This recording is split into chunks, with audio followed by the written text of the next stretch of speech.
მაშინ ასე ჩვენ ვისაუბრეთ იმ ქცევის პასუხებზე, რომელთაც ადგილი აქვთ ღვიძლის მდგომარეობიდან ძილში გადასვლისას.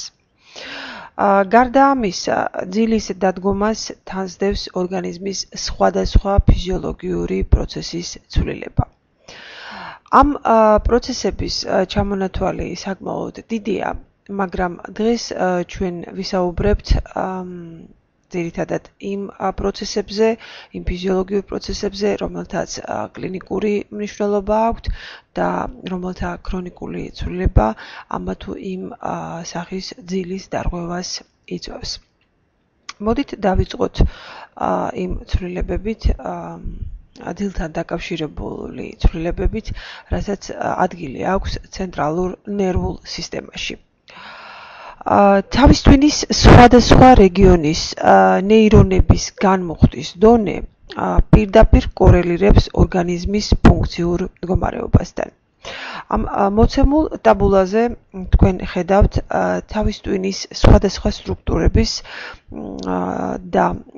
სხვადასხვა ნეიროტრანსმიტერული სისტემების აქტივაციის დონეს ღვიძლის, ნელი ძილის და პარადოქსული ძილის მიმდინარეობისას. აქ თქვენ ხედავთ, რომ აი ამ ჩამოთვლილი ნეიროტრანსმიტერული სისტემების აქტივაციის დონე მაქსიმალურია ღვიძლის დროს და ეს გასაგებია, რომ აქ ჩვენ საქმე გვაქვს ღვიძლის მაგენერირებელ სისტემებთან. ხოლო ნელი ძილის დადგომისთანავე ამ სისტემების აქტივაციის დონე მინიმალურს აღწევს, ანუ ისინი ანელებენ თავიანთ აქტივობას, ხოლო რაც შეეხება პარადოქსულ ძილთან დაკავშირებულ აქტივაციის დონეს, ზოგიერთი აი ამ ნეიროტრანსმიტერული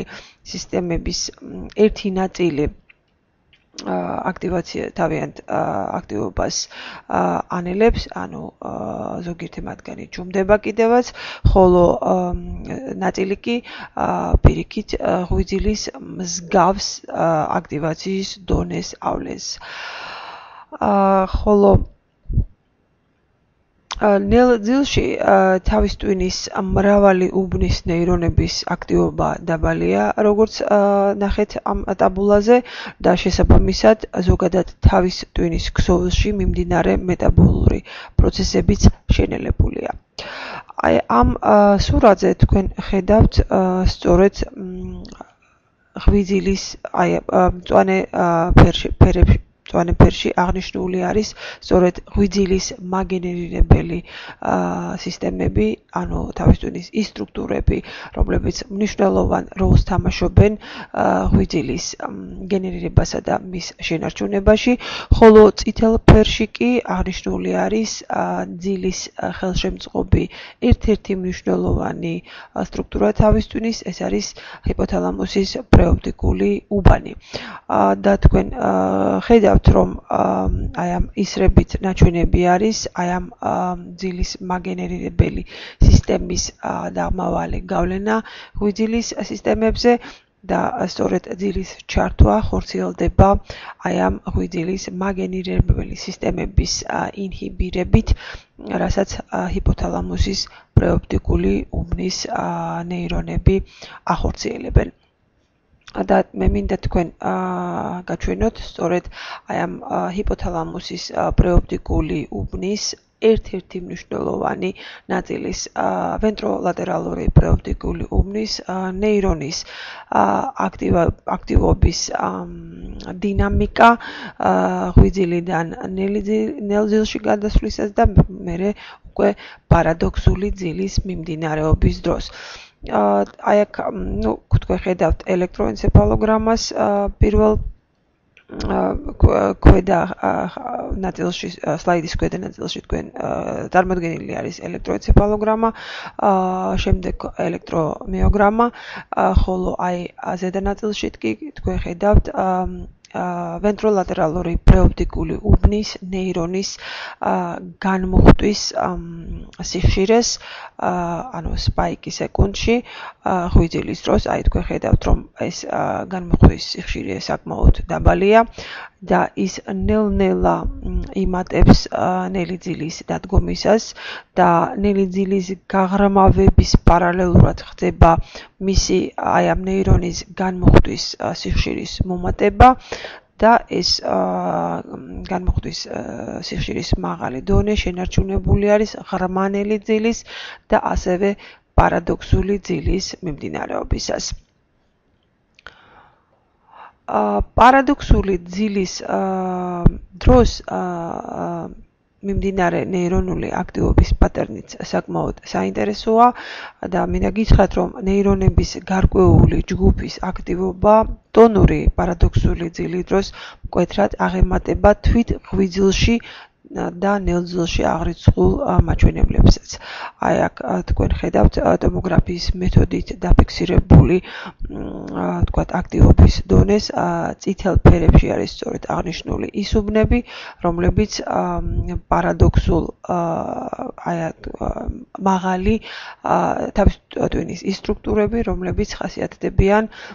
მაღალი ნეირონული აქტივობით და თქვენ ხედავთ რომ აი ამ სტრუქტურების რაოდენობა პარადოქსული ძილის დროს ბევრად უფრო მაღალია. ნუ ერთ-ერთ ასე ვთქვათ კაფეო მაგალითს ამისა წარმოადგენს მხედველობის სისტემა და მხედველობის სისტემის ნეირონების აქტივობა მკვეთრად იმატებს პარადოქსული ძილის მიმდინარეობისას და ეს ალბათ გასაგებიც გახდება თქვენთვის თუ გაიხსენებთ რომ პარადოქსული ძილის დროს სწორედ ხორციელდება სიზმრი ანუ პარადოქსული ძილის დროს ვხედავთ ჩვენ სიზმარს და სწორედ ეს სისტემა არის ჩართული აი ამ სიზმრის სკანირების პროცესში. ნუ გამომდინარე იქედან რაც ზემოთ ავღრიშნე ისმის კითხვები იმის თაობაზე თუ რამდენად ისვენებს ტვინი ძილის დროს და მეორე საინტერესო კითხვა რამდენად პასიურია ძილი. ნუ ერთ-ერთი ხა რატომ მინდა თქვენი ყურადღება გავამახვილო ამ საკითხებზე, როდესაც აიღო საუბარი ძილის ფუნქციებზე, ჩვენ გაუსვით ხაზი რომ პრაქტიკულად გასული საუკუნის პირველი მეორე დეკადამდე ითვლებოდა რომ ძილი ეს არის პასიური პროცესი და ის განიხილებოდა როგორც უბრალოდ ღვიძლის მდგომარეობისას დაღლილი ტვინისათვის, ასე ვთქვათ, მოსვენების მდგომარეობა და რომ ითვლებოდა რომ ძილი უბრალოდ დგება, როდესაც თავის ტვინის სტრუქტურები ისვენებენ, ვინაიდან ისინი იღლებიან ღვიძლის დროს. აი, ხოლო უკვე გასული საუკუნის მეორე დეკადიდან მოყოლებული, აი ამ ერთი საუკუნოვანი კვლევის შედეგად გაირკვა, რომ ძილი არის აქტიური პროცესი და რომ ის რეგულირდება ცენტრალური ნერვული სისტემის კომპლექსური მექანიზმებით და აი აქ სწორედ ზემოთ მოყვანილი ფაქტებით სწორედ ამაზე მეტყველებს და მე მინდა რომ ჩვენ მივაქციოთ ამას ყურადღება და რომ ძილის დროს ნეირონული აქტივობის ზრდის ფაქტი ეწინააღმდეგება ძველ თეორიას ძილის დროს ტვინის მოსვენების შესახებ და ნუ აქ მე მინდა ეს სამი პატარა საინტერესო სლაიდი დაუკავშიროთ ერთმანეთს. აი აქ თქვენ ხედავთ რომ სწორედ აი ამ ასე ვთქვათ შეხედულების შეცვლაში ძალიან მნიშვნელოვანი როლი ითამაშა პარადოქსული ძილის აღმოჩენამ.